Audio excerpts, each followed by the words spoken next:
Mic बंद था। चलो क्या होगा अगर मैं ही उठ के कहां पे चले जाऊं भाई, सेंटर ऑफ मास पे चला जाऊं। तो अगर मैं सेंटर ऑफ मास पे चला जाऊं तो क्या होगा, मेरा कोऑर्डिनेट एक्सिस कितना होगा, ओरिजिन पे 0 0 0। सो आर वेक्टर कितना हो जाएगा, क्योंकि एक वेक्टर जो है, एक वेक्टर हमारे पास होते हैं सर एक्स आई कैप प्लस वाई जे कैप।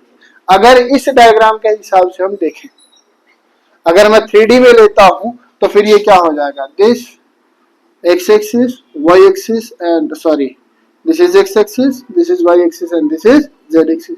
फिर ऐसा होगा कहीं से पेस में ये, तो मैं इसको शिफ्ट करके कहां पे लेके जा रहा हूं, यहाँ पे, तो ये कहां पे सेट होगा 0 0 0 पे सेट, मतलब पूरा का पूरा फ्रेम ऑफ रेफरेंस से शिफ्ट हो रहा है।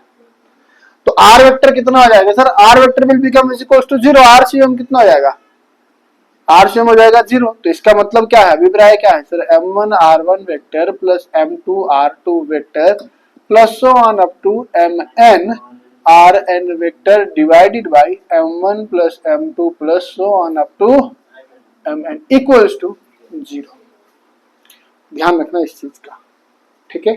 अगर सेंटर ऑफ मास कहां पे लाई करता है, ओरिजिन पे लाई करता है, तो इन सब का इंडिविजुअल सेंटर ऑफ मास जो है वो किसके बराबर होगा, 0 के बराबर होगा। दूसरा मतलब, दूसरी क्या चीज है, एक वेक्टर जो है वो किस किस का बना हुआ, अगर ऐसा है ये 3D में है तो फिर आर वेक्टर कितना हो जाएगा, आरसीएम कितना हो जाएगा, एक्स आई कैप प्लस वाई जे कैप प्लस जेड के कैप, ऐसा है। तो अगर मैं देखना चाहूं तो सर इसका एक्स एक्सिस के अलोंग, एक्स एक्सिस के अलोंग सेंटर ऑफ मास कहां पे होगा, उसको ऑफ कर लो, ठीक है। एक्स एक्सिस के अलोंग सेंटर ऑफ मास कहां पे होगा सर, ये होगा कहां पे, m1, m1 का पोजीशन वेक्टर, इसका position vector along X axis, ठीक है। m1 x1 vector plus m2 x2 vector plus so on up to xn vector divided by m1 plus m2 plus m3 plus m4 so up to mn। That is the sum of every particle का mass, sum of mass of every particle of the system. System के अंदर जितने भी particles हैं उन सभी का क्या है हमारे पास एडअप किया गया है, ठीक है।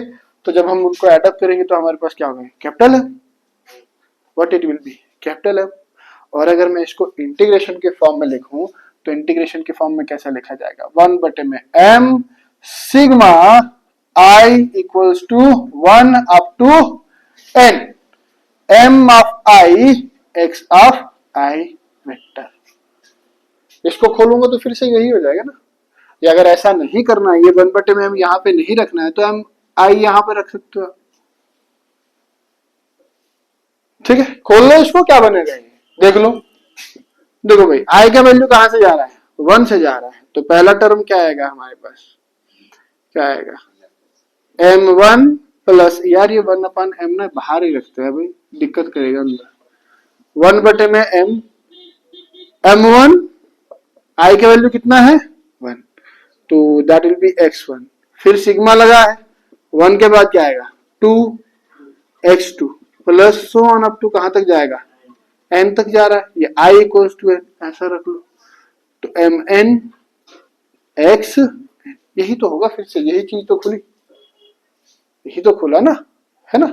सिमिलरली अलोंग y एक्सिस, अगर हम y एक्सिस पर सेंटर ऑफ मास देखें कि सर y एक्सिस के अलोंग सेंटर ऑफ मास कहां पे लाई करेगा, then it will be m1 y1 vector plus m2 y2 vector plus so on up to mn yn vector divided by capital M।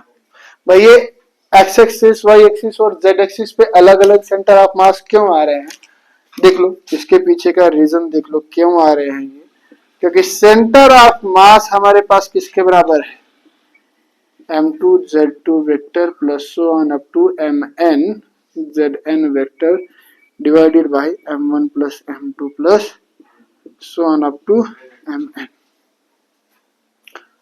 x axis पे आ रहा है, y axis पे आ रहा है और z एक्सिस पे आ रहा है, ऐसा क्यों हो रहा है, क्योंकि ये हमारे पास क्या है r वेक्टर है। अब ये r वेक्टर किस दिशा में, ये हमें पता नहीं है, ये हो सकता है 3D में हो सकता है 2D में हो।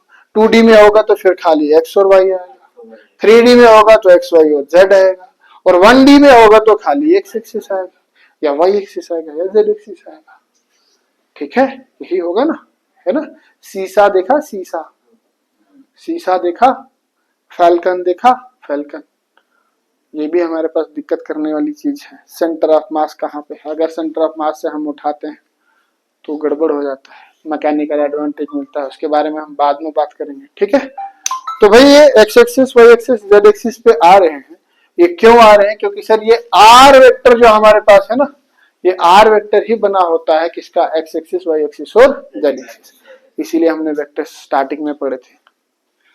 ठीक है, so this will be the centre of मास। और अगर भाई हम वाई एक्सिस पर ये सेंटर ऑफ मास लिखना चाहें इन टर्म्स ऑफ इंटीग्रेशन, तो A1 बटे M sigma I equals to नहीं है, I equals to 1, I equals to N, M of I Y of I, हाँ वेक्टर सॉरी। और भैया अगर मेरे को इसको इंटीग्रेशन की फॉर्म में लिखना हो, तो अगर इंटीग्रेशन, सिग्मा का मतलब क्या होता है, ऐड करना ना, तो ऐड करने का मतलब ही क्या होता है, इंटीग्रेशन में लिखना। तो अगर इंटीग्रेशन में लिखना हो तो मैं कैसे लिखूंगा इसको, इंटीग्रेशन में लिखना हो तो मैं कैसे लिखूंगा भाई, देख लो। इंटीग्रेशन में अगर आर सी ओ एम को इन टर्म्स ऑफ इंटीग्रेशन लिखना हो तो 1 बटे में m integration r vector d m, r vector d m, ये होगा हमारे पास इन टर्म्स ऑफ इंटीग्रेशन। ये बहुत इंपॉर्टेंट चीज है भाई, इसका मतलब और इसका मतलब सेम है ये, और हमने कहाँ पे लिखा, नहीं लिखा ना कहीं पे, चलो यहाँ पे लिखते हैं, R C M vector equals to 1 बटे में sigma I equals to 1, I equals to N M of I, और होगा हमारे पास क्या, आर वेक्टर। ठीक है, इंटीग्रेशन की फॉर्म में हम ऐसे लिखेंगे, सिग्मा की फॉर्म में हम ऐसे लिखेंगे, और इंडिविजुअली अगर लिखना हो तो ऐसे लिखेंगे। 2 पार्टिकल सिस्टम है तो एन कहाँ तक जाएगा, 2। 3 पार्टिकल सिस्टम है तो एन कहाँ तक जाएगा, 3 तक। 4 पार्टिकल सिस्टम है तो 4 तक जाएगा। अब तो जहां तक जा सकता है ले लो, कहां तक जा सकता है, n particle, maximum n particle तक जा सकता है ना, एन से ऊपर जा सकता है, अगर जा रहा है तो ले जाओ n+1। ठीक है, बट फॉर्मूला यही लगेगा, this is centre of mass, centre of मास। चलिए भैया हम इसी के बेसिस पर एक निकालते हैं, centre of mass of a rod जिसका मास जो है वो यूनिफॉर्मली डिस्ट्रीब्यूटेड है, जिसका मास जो है वो क्या है, यूनिफॉर्मली डिस्ट्रीब्यूटेड है। और उसमें हम ये वाला फॉर्मूला लगाएंगे, ये वाला फॉर्मूला लगाएंगे कि ये कितना आएगा। ठीक है भैया, चलो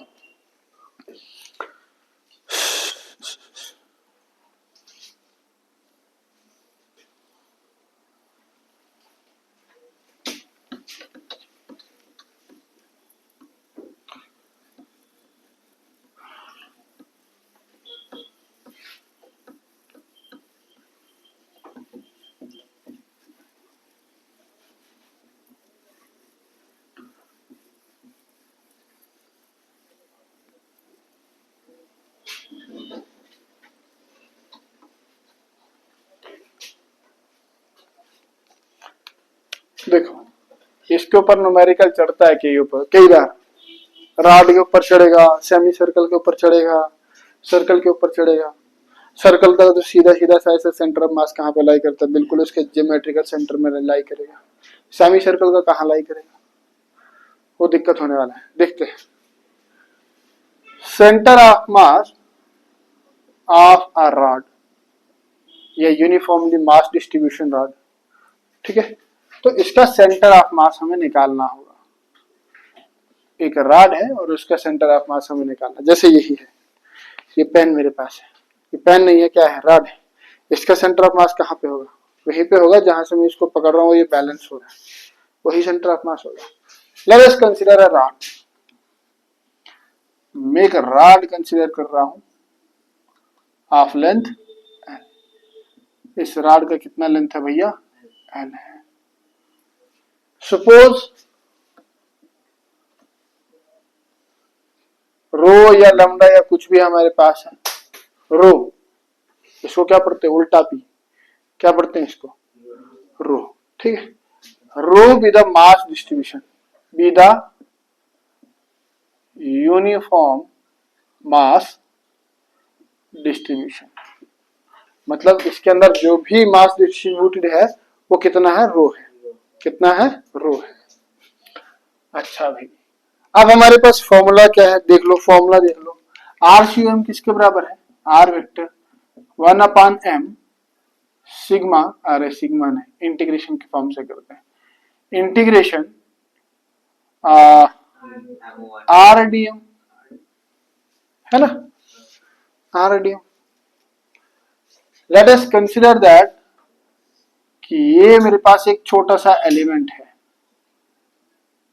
मैं इस रॉड का एक छोटा सा एलिमेंट लेता हूं और इस एलिमेंट की जो थिकनेस है दैट इज DL, कितनी थिकनेस है, DL है, और इसका जो मास है दैट इज DM, कितना मास है, DM है, ध्यान से देखना, कितना मास है, DM है, और थिकनेस कितना है, टोटल लेंथ कितनी है,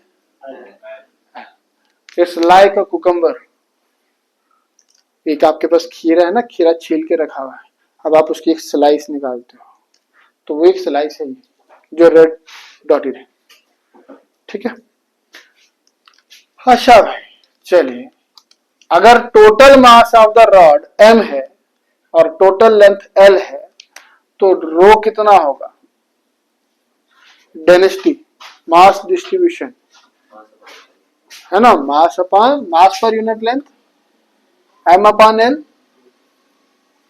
तो छोटे से मास का छोटा सा लेंथ, या फिर हम इसको लिख सकते हैं रो इज इक्वल टू DM बटे में, विच इंप्लाइज DM कितना होगा,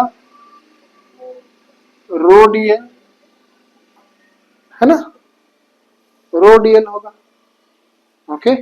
और यहां से अगर मैं M का वैल्यू निकालूं तो M कितना होगा, rho into L, rho into L, ठीक है। हाँ हाँ, यहां से मैं बात कर रहा हूँ ना इन दोनों की, इसकी यहाँ पे बात कर रहा हूँ, ये तो मैंने आगे इसके हिसाब से DM के हिसाब से खोला, ये मैंने पूरे मास और लेंथ के हिसाब से खोला, ठीक है। अच्छा भाई, अगर R वेक्टर इसके बराबर है, लेकिन यहाँ पर मैंने R कितना ले रखा है, दैट इज, चलो यहां से लेते हैं, यहां से यहां तक अगर मैंने इसको DL ले रखा है ना, DL ले रहे हैं एलिमेंट का, DR कर देते हैं इसको, क्योंकि इंटीग्रेशन में हमने किससे कर दिया, R से कर दिया, यहां से यहां तक कितना है, R है ये, तो फिर ये भी हमारे पास कितना हो जाएगा, DR हो जाएगा, और ये भी कितना हो जाएगा, DR हो जाएगा, सिर्फ सिंबल्स बदलेंगे, ठीक है। चलिए भाई, जब ऐसा है तो देयरफॉर RCM कितना हो जाएगा हमारे पास, देयरफॉर RCM कितना हो जाएगा, RCM वेक्टर कितना हो जाएगा भैया, 1/m integration RDM, RDM, substitute the values, 1/m, R को तो R एज इट इज आएगा, DM का वैल्यू कितना आ रहा है, रो DR कितना आ रहा है, अब भैया रो कांस्टेंट है, बाहर निकाल दो इसको, इंटीग्रेशन से बाहर निकाल दो, RDR के रिस्पेक्ट में। Now what is the value of DR, DR का लोअर लिमिट, देखो इंटीग्रेशन करने का कोई मतलब नहीं है ना जब तक उसको इंटीग्रेशन को लिमिट ना लगे, तो पढ़ा तो है हमने, इंटीग्रल एंड डेफिनेट इंटीग्रल में इतना ही तो फर्क है, क्या फर्क है, डेफिनेट इंटीग्रल में लिमिट लगता है और इंटीग्रल में लिमिट नहीं लगता है, और कोई भी फंक्शन अगर हम इंटीग्रेशन का रन कर रहे हैं तो without limits it is unnecessary, है ना, तो हमें लिमिट लगाना होगा, और लिमिट किसके रेस्पेक्ट में लगेगा, DR के रेस्पेक्ट में, इस क्वेश्चन के हिसाब से किस में लगेगा, DR के, और DR का वैल्यू कहां से कहां तक जा रहा है, अगर मैं यहाँ पर ओरिजिन सेट कर देता हूँ इसका, इस पॉइंट पर ओरिजिन सेट कर देता हूँ ये, और ये हमारे पास आ गया, this is X axis and this is Y axis, तो ये कहां पर है, 0 पे, और कहां तक जा रहा है sir, that equals to length of the rod, L तक जा रहा है, तो DR का लिमिट कहां से कहां तक जाएगा, from 0 to L, from 0 to L, Okay, so from 0 to L, this will be the limit.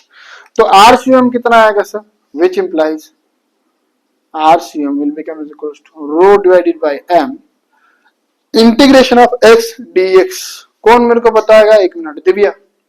Integration of x to the power n dx किसके बराबर होता है, इंटीग्रेशन का पहला फॉर्मूला. रुकवे, हाँ जी पूछूंगा बेटा, तेरे से पूछूंगा, रुक जा, अगले क्वेश्चन में तेरे से पूछे. हाँ पूछा. आपकी मम्मा रोज फोन करती है, रोज पूछती है कि कैसी है कैसी है कैसी है लड़की, कैसी चल रही है. इंटीग्रेशन का पहला फॉर्मूला है integration of x to the power n dx किसके बराबर होता है रीति. मैंने बताया है ना वो 5-6 फॉर्मूले इंटीग्रेशन का और 5-6 फॉर्मूले डिफरेंशिएशन का, बहुत बहुत ज्यादा इंपॉर्टेंट है, कई बार तो बताया. Neha, integration of x to the power n dx किसके बराबर होता है. रियली? अरे इंटीग्रेशन का मतलब होता है सम करना, तो माइनस कहां सब्ट्रैक्ट क्यों हो रहा है वो, कौन बताएगा.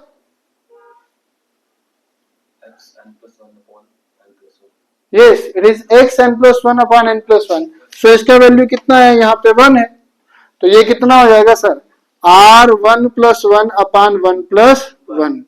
लोअर लिमिट कितना है सर, 0 है, अपर लिमिट कितना है, l है. तो RCM कितना हो जाएगा. अरे रो का वैल्यू डाल दो भाई, रो का वैल्यू कितना है, m बटे में l, m बटे में l डिवाइडेड बाई m. अरे ये m, रो का वैल्यू आ गया ना m बटे में l, और ये m तो एज इट इज लिख दिया हमने. यहाँ पे कितना आ गया, r स्क्वायर बटे में 2, 2 को बाहर निकाल दो, RCM कितना हो जाएगा, mm खत्म हो जाएगा यहाँ पे, तो 1/2 times l, that will be l square और माइनस 0 स्क्वायर.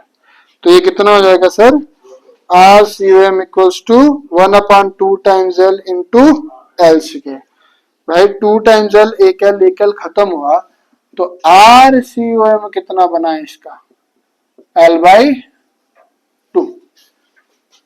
कितना बना, l/2. यहाँ पे अगर गड़बड़ हो जाए, चलो नहीं दिखाई दे रहा है तो करो इसको. RCM कितना हो जाएगा भैया, 1/2 times l into l square, square और l खत्म, तो कितना बनेगा, l/2. What does it mean, it means that कि सर इसका पूरे रॉड का अगर लेंथ l है ना, और ये यूनिफॉर्मली डिस्ट्रीब्यूटेड है, ध्यान देना कैसी डिस्ट्रीब्यूटेड है, यूनिफॉर्मली डिस्ट्रीब्यूटेड है, तो इसका सेंटर ऑफ मास कहां पे लाई करेगा, हाफ पे, l/2 पे. तो अगर ये टोटल l है तो कहीं यहां पे इसका l/2 पे क्या करेगा, सेंटर ऑफ मास एग्जिस्ट करेगा. क्लियर. 10 को उठाओ, बिल्कुल आधे से उठता है, उठता है कि नहीं उठता है, बिल्कुल आधे से. या स्केल है किसी के पास, स्केल है किसी के पास, अगर किसी के पास स्केल है तो स्केल पे बराबर पता चल जाता है. 15 सेंटीमीटर का 7.5 पे एग्जिस्ट करेगा. अरे सब लोग पढ़ करने बैठ के, भाई स्केल है नहीं है.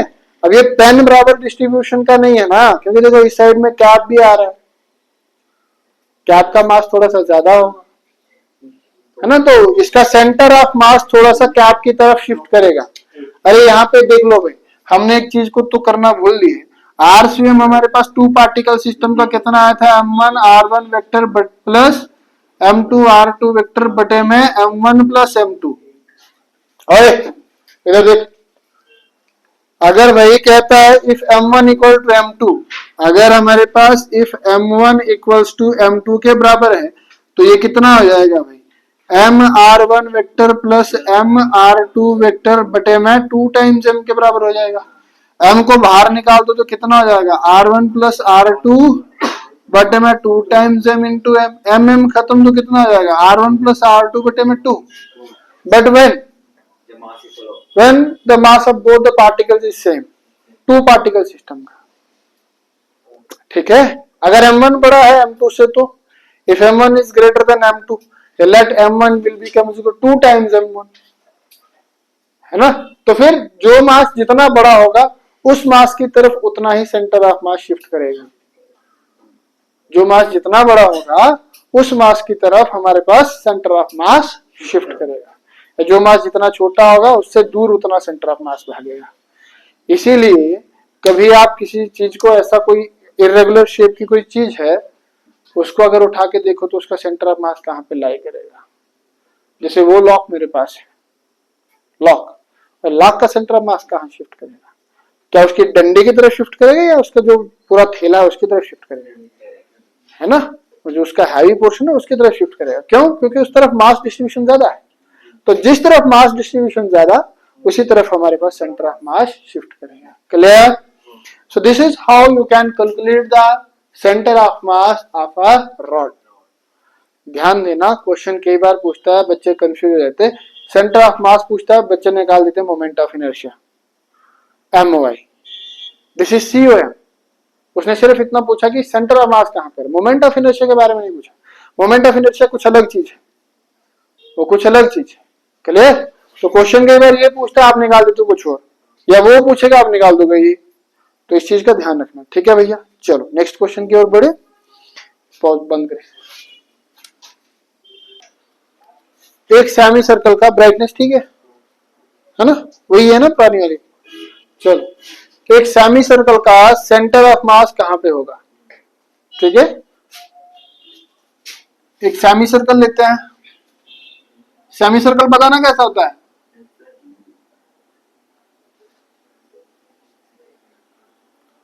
बन गया क्या? गड़बड़ है तो पता करो।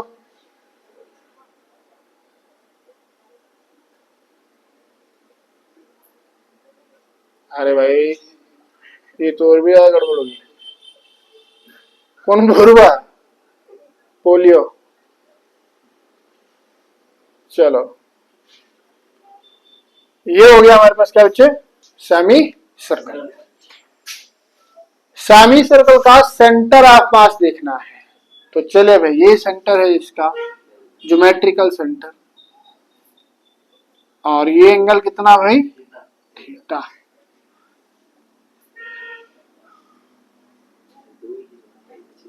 इसका रेडियस कितना? R। ये A से B तक अगर मैं जाता हूं तो आर्क AB कितना होगा? थीटा कितना होगा? हाँ, थीटा कितना होगा? है L/R। What is it? हाँ, length of arc, that is AB बटे में R। AB बटे में। अब मैं इस पर एक छोटा सा एक एलिमेंट कंसीडर करता हूं, ये वाला एलिमेंट, और इस एलिमेंट के हिसाब से अगर मैं देखूं तो रेडियस कितना चेंज हुआ सर? अरे रेडियस नहीं भाई, एंगल कितना चेंज हुआ? पंजा यार, ये एंगल कितना चेंज हो रहा है? D theta. लेकिन तब भी रेडियस क्या रहने वाला है? सेम। ये रह गया पॉइंट C। ठीक है।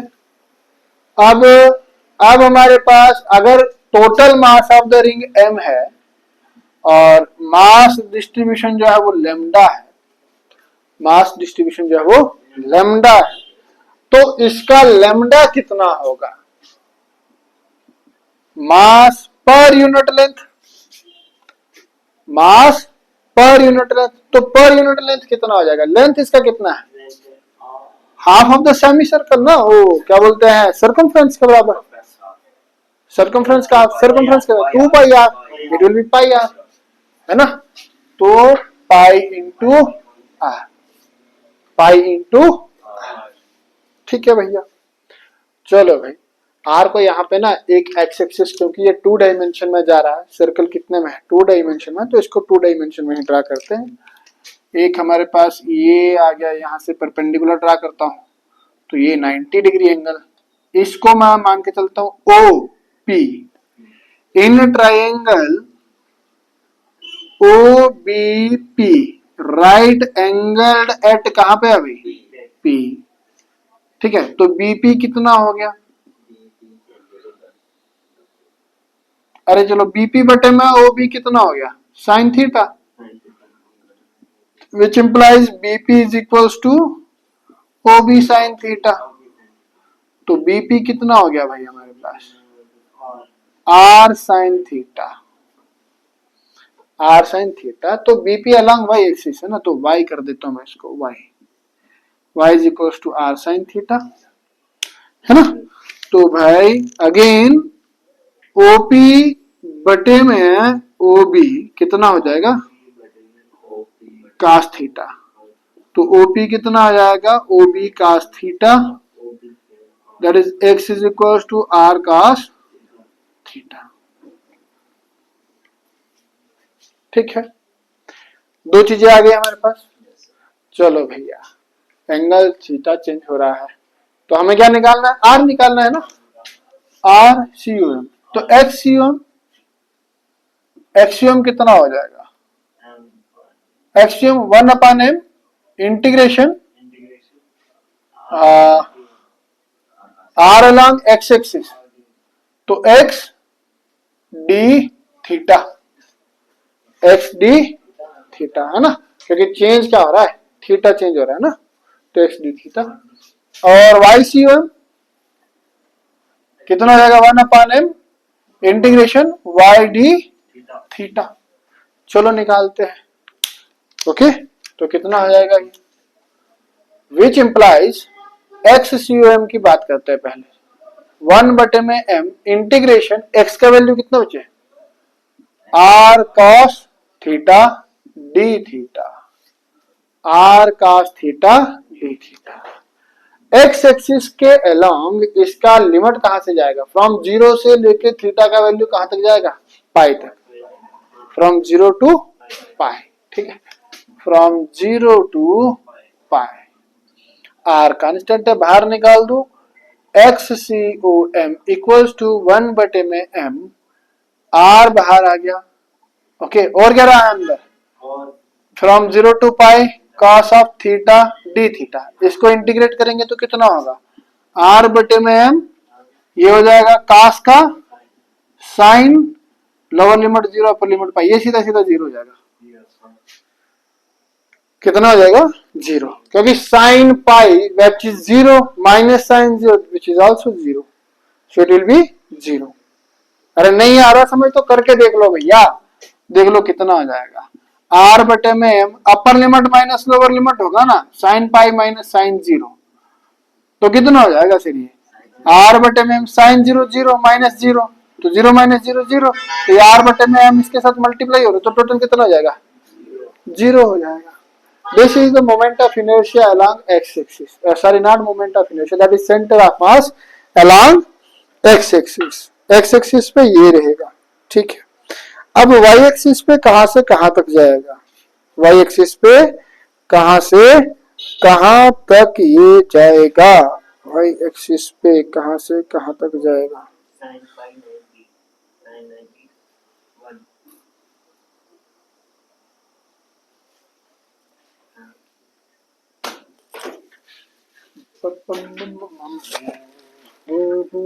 कहीं गड़बड़ तो नहीं है हमने,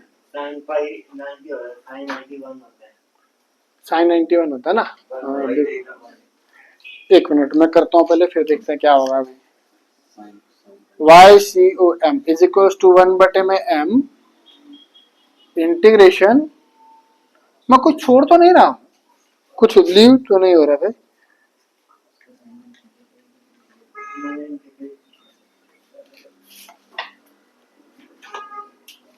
हाँ अरे भाई गड़बड़ हो गया, तो वही तो हम देख रहे हैं कि भाई कहीं पे तो गड़बड़ है। ये डीएम है भाई, अरे तो बोला क्यों नहीं सर, वो क्यों गलत है भाई, जब तेरे को लग रहा है कि सर गलत चल रहे हैं तो करना, बताना। अच्छा चलने दो, क्या पता ठीक हो जाए। अब हमें इसका मास कितना भैया डीएम, और इसका लेंथ यहां से यहां तक कितना डीएल, है ना। तो डीएम/डीएल, डीएल कितना हो जाएगा are d theta, are d theta, yes exactly. हाँ इसको कर लो भाई, कन्वर्ट कर लो भाई। चलो अरे डीएम का वैल्यू निकालो, डीएम को कितना वैल्यू होगा भाई, देख लो। डी थीटा कितना होगा, थीटा इक्वल्स टू आर का पान रेडियस, तो डीएल बटे में आर, डीएल बटे में आर, ओके डीएल बटे में आर। हाँ तो लैम्डा अगर डिस्ट्रीब्यूशन है, लैम्डा अगर डिस्ट्रीब्यूशन है तो डीएम बटे में ये कितना हो जाएगा,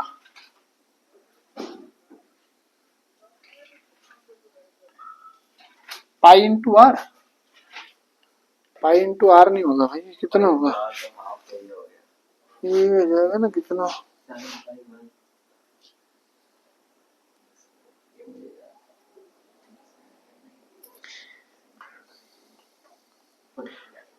D is equal to r d theta,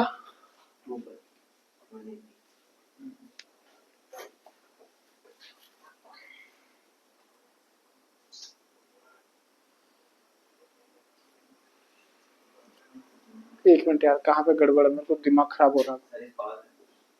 हाँ इसको पॉज कर लेते हैं, एक सेकंड रुकना भाई। एक्स एक्सिस निकाला ना हमने, एक्स एक्सिस पे बस चलते हैं, ठीक है भैया। तो हमें इसको इसमें कन्वर्ट करना होगा। अच्छा बीसी का लेंथ अगर मैं डीएल रखता हूं तो dl theta equals to arc बटे में रेडियस, तो डीएल का वैल्यू कितना आएगा, डीएल का वैल्यू निकाल दो, that will be are d theta. Substitute इस वैल्यू को इसमें अगर डालते हैं तो लेम्डा का वैल्यू कितना आता है, डीएम बटे में आर डी थीटा ना, तो डीएम का वैल्यू कितना आएगा, आर लेम्डा डी थीटा, कितना आएगा, आर लेम्डा डी थीटा आने वाला है। ठीक है ले इसमें एक भर ले। अच्छा चलो तो डीएम का वैल्यू इतना है, तो भाई यहाँ पे ये वैल्यू डाल दो ना भैया। जब ये वैल्यू डालोगे यहाँ पे तो कितना आएगा, चलो यहाँ से आगे तो दोबारा करना पड़ेगा फिर, ठीक है चुप कर लो। अच्छा डीएम का वैल्यू कितना है बच्चे, आर लेम्डा डी थीटा, तो एक्ससीएम कितना हो जाएगा, देखो यहाँ पे गड़बड़ मत कर देना, 1 बटे में M R into are, r into r कितना हो जाएगा, आर स्क्वायर हो जाएगा है ना, और आर स्क्वायर कांस्टेंट है तो बाहर निकल जाएगा, लैम्डा भी बाहर आ जाएगा, integration from 0 to pi cos theta D theta है ना, अब आ गया थीटा के रेस्पेक्ट में ये, ठीक है। अच्छा चलो इसको आगे सॉल्व करते हैं, तो सॉल्व करने के बाद इंटीग्रेशन वाला फैक्टर तो फिर से वही 0 होने वाला है, ठीक है। तो ये कितना हो जाएगा, आर स्क्वायर लेम्डा बटे में एम, ये कितना हो जाएगा sine theta, lower limit 0 upper limit पाए, तो ये टोटल कितना हो जाएगा 0 हो जाएगा, पता है ना कैसे हो जाएगा 0 है ना, ठीक है अभी तो किया था इसका। चलो अलोंग वाई एक्सिस चलते हैं भैया, वाई सी ओ एम पे चलते हैं, तो it will be 1 upon M integration पे ध्यान से Y D M, substitute the value of D M and Y, इन दोनों का वैल्यू अगर हम यहाँ पे डालेंगे तो वाई सी ओ एम कितना हो जाएगा, 1 बटे में एम इंटीग्रेशन, वाई का वैल्यू कितना बचे आर साइन थीटा, डीएम का वैल्यू कितना है r lambda d theta, now r into r that will be r square. अच्छा लिमिट 0 टू पाई है ना। अच्छा देखो ये कितना चलेगा, 1 बटे में एम,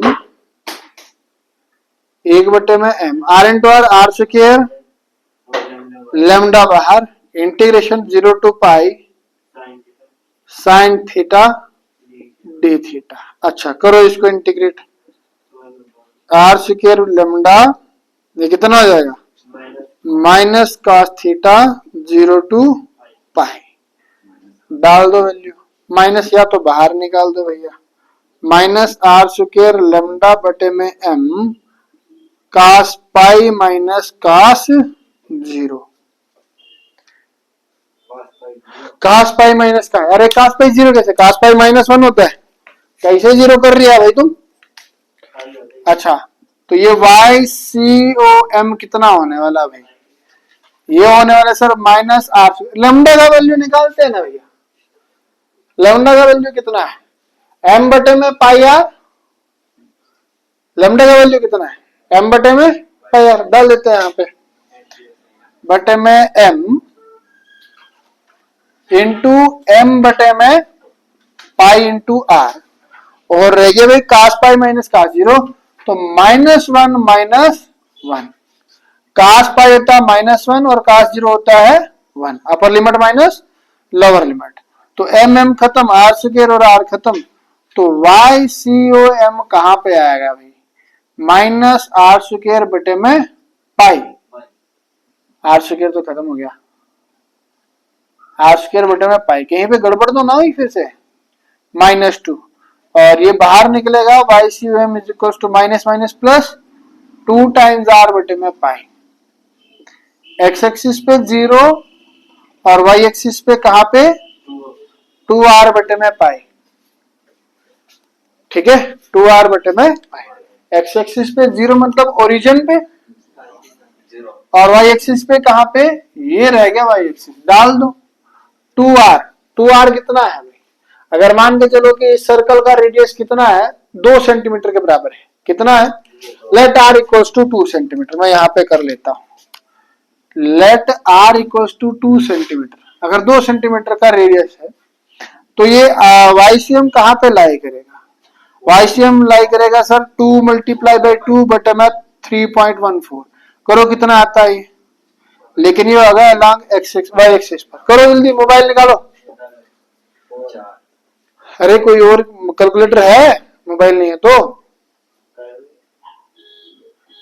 कर लिया, 2 दूने 4 बटे में 3.14 कितना आता है 1.27, तो भाई अगर मैं यहां से चलूं ना तो 1, अगर 1 यहाँ पे आ रहा है तो 1.27 कहीं यहाँ पे होगा, तो इस पॉइंट पे इसका सेंटर ऑफ मास लाई करने वाला है, और इस चीज को आप करके भी देख सकते हैं, करके कैसे देखना है, एक सेमी सर्कल बना दो और भाई यहां से इतना डिस्टेंस ले लो, सेंटर से नहीं यहां से ले लेना, कितना है 1.27 है, तो 2 माइनस 1.27, इस पॉइंट से अगर आप इसको उठाओगे ना तो पूरी रिंग उठेगी, ऐसा एक मैंने शो पीस देखा भी था कहीं पे सेंटर ऑफ मास का, ठीक है, तो इसका सेंटर ऑफ मास कहां पे लाई करने वाला, एक्स एक्सिस 0 पे और वाई एक्सिस कहां पे 1.27, 2r बटे में पाई, सेमी सर्कल का, अगर पूरा सर्कल हो जाए तो, अगर पूरा सर्कल हो जाए तो उसके बिल्कुल सेंटर में एग्जिस्ट करेगा, कहां पे एग्जिस्ट करेगा, बिल्कुल सेंटर में, ज्योमेट्रिकल सेंटर पे एग्जिस्ट करेगा, ठीक है, ये तो कुछ क्वेश्चंस देख लेने इसको सेंटर ऑफ मास के बारे में।